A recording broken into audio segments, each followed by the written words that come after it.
The biggest mindset change you have to make in order to be a good architect is to understand the business your client or employer is involved in. Now, this might sound trivial. Supposedly, everyone in the organization know what the company is doing, right? Well, that's usually only partly true.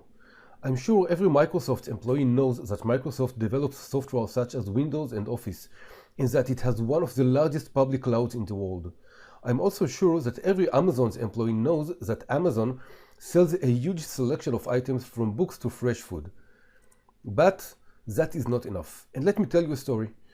A couple of years ago, I was approached by a company in the IoT field. It was a medium-sized company with about 600 employees worldwide.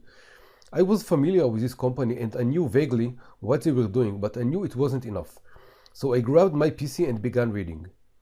The day after we had the meeting, to their surprise, I was able to tell them about their founders, their line of products, their revenue and profit, and bear in mind the company was not publicly traded at that time, their competitors, and so on.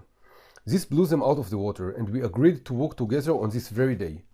But I'm not telling you this story to teach you marketing tactics, although it's a very effective one. The real important lesson here is that in order to be of a real value to the organization, you have to have a deep understanding of the organization's business. You have to know what keeps the CEO awake at night. You have to understand what its weaknesses and strengths are, who are they competing with, and what is their growth strategy. Only after you understand all this, you can start talking architecture and technology.